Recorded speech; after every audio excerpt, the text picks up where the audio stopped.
En el centro del Peloponeso, Arcadia resplandecía como un diamante. Eran días donde hombres y dioses vivían en perfecta armonía. Sus bosques, llenos de vivos tonos de verde, albergaban criaturas de cuentos que se movían al ritmo de melodías misteriosas. Las aldeas, refugio de arte y música, se asentaban en sus colinas como estrellas en un manto de césped. Sin embargo, al tomar el mando, Licaón, ese rey de antiguos linajes, no solo obtuvo tierras y riquezas, sino también el oscuro abismo de la codicia. El palacio, una torre de lujo en la capital, se erigió como símbolo de su creciente orgullo.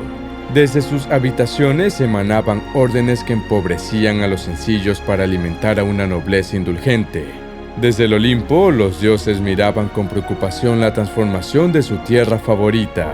Las ofrendas, antes genuinas expresiones del corazón, se tornaron en ceremonias vacías. Las fiestas, antes celebraciones de agradecimiento, ahora eran meros eventos de exceso y superficialidad. Y mientras los templos, esos enlaces entre el cielo y la tierra, caían en el desinterés, Licaón y su corte se sumergían en su fantasía de grandeza.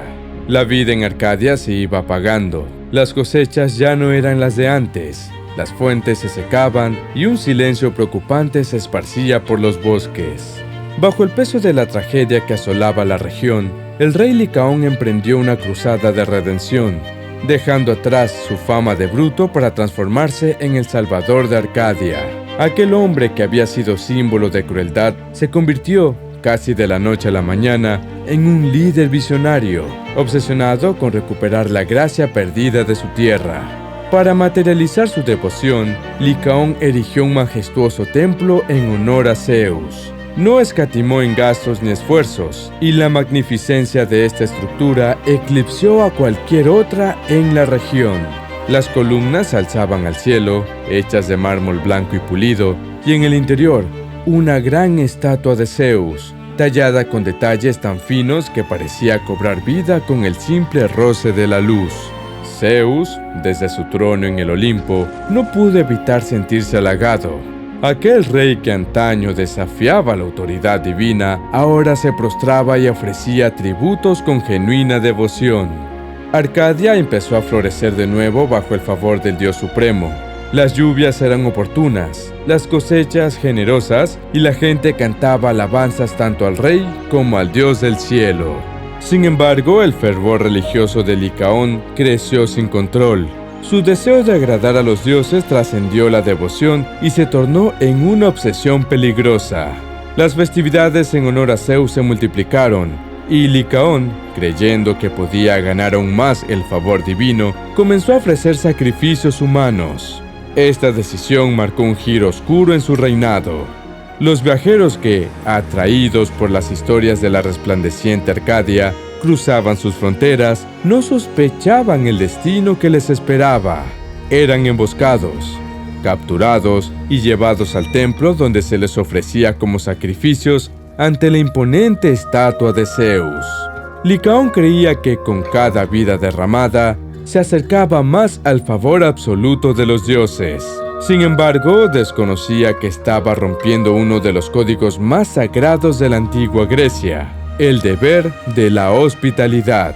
Zeus, que una vez había sido un viajero errante en la tierra, valoraba enormemente la protección y el respeto hacia los extranjeros. Al darse cuenta de las atrocidades cometidas en su nombre, su furia se despertó. La misma tierra que había prosperado bajo su favor estaba ahora a punto de enfrentar la ira de un dios traicionado. Mientras las sombras de la tarde comenzaban a extenderse por el paisaje de Arcadia, una figura solitaria se adentró en la capital. Era un hombre de apariencia humilde, con ropas desgastadas y barba descuidada. Pero había algo en su mirada, un fulgor intenso, que no se asemejaba a ningún mortal. Era Zeus, el Dios Supremo, quien había decidido comprobar por sí mismo los rumores sobre los sacrificios que se llevaban a cabo en su nombre. La noticia de la llegada de un extraño se esparció rápidamente, y en poco tiempo, él mismo fue apresado y llevado al opulento palacio de Licaón. El rey, al ver al prisionero, notó su serenidad imperturbable una calma que no coincide con alguien que estaba a punto de ser sacrificado. Sin embargo, antes de que pudiera decir algo, uno de sus auxiliares se acercó a él y susurró: «Mi señor, esta situación me resulta familiar. La serenidad de este extranjero me recuerda a los cuentos de Filemón y Baucis, cuando Zeus y Hermes visitaron la tierra disfrazados para probar la hospitalidad de los hombres. ¿Y si estuviéramos ante una prueba similar? Te aconsejo que procedas con precaución». Licaón, a quien la idea de agradar a los dioses había consumido, vio en esta situación una oportunidad.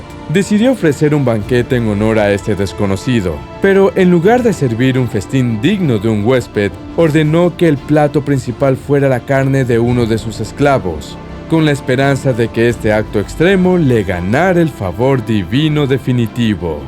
Cuando llegó el momento de servir el plato principal, Lisa, la hija menor del rey, y sus hermanos, con rostros pálidos, colocaron el manjar frente al invitado.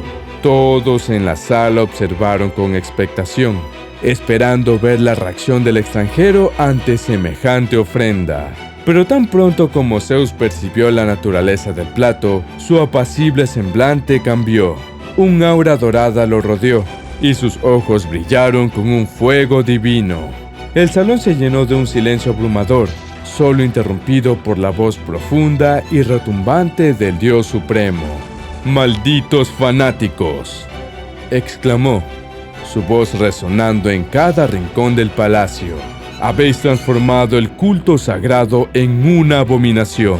Le habéis faltado el respeto no solo a mí, sino a la esencia misma de la humanidad. Por esta traición pagarán el precio». El temor se apoderó de todos los presentes. La ira de un dios no era algo que se pudiera tomar a la ligera, y Licaón, junto con su corte, se dio cuenta del terrible error que había cometido. El juicio de Zeus había comenzado.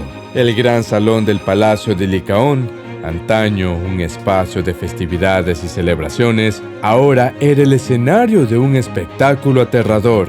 Mientras Zeus pronunciaba su juicio, el aire se tornó denso y frío, y una espesa niebla comenzó a envolver el ambiente.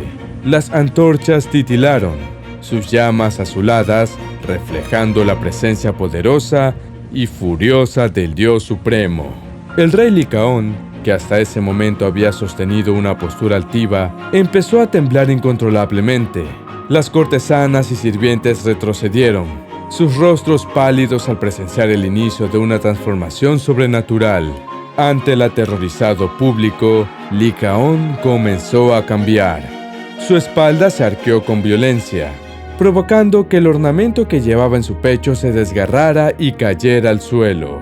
Sus manos, antes firmes y regias, comenzaron a encogerse, transformándose en garras afiladas. Sus ojos, que alguna vez reflejaron la ambición y la astucia de un rey, ahora destilaban una salvaje confusión.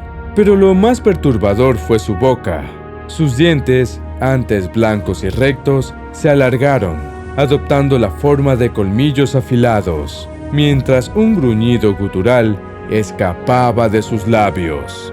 La transformación fue rápida pero intensa. Cuando la niebla se disipó, ya no había rastro del poderoso rey de Arcadia. En su lugar se encontraba una criatura atemorizante, mitad hombre, mitad lobo, con pelaje oscuro y ojos que reflejaban una mezcla de rabia y tristeza. El pánico se apoderó del salón. Los nobles, sirvientes y cortesanas huyeron despavoridos, tratando de alejarse lo más posible de la bestia. Licaón, o lo que quedaba de él, irrumpió por las puertas del palacio y desapareció en la oscuridad de la noche. De allí en adelante, las tierras de Arcadia estuvieron plagadas de relatos sobre un lobo gigante que rondaba los campos y colinas. Las noches eran especialmente temidas, pues el lobo atacaba a rebaños, causando pánico y desolación entre los aldeanos. Pero lo que más estremecía a la gente era el lamento que se escuchaba durante las noches de luna llena. Un lamento humano, desgarrador, que resonaba por todo Arcadia, recordando a todos el castigo divino que había recaído sobre su antiguo monarca. Y así nació la leyenda del primer hombre lobo, un recordatorio eterno del precio que se paga por desafiar la voluntad de los dioses y profanar lo sagrado. El lobo de Arcadia se convirtió en un símbolo de transgresión y castigo, una historia que sería contada por generaciones como advertencia y lección.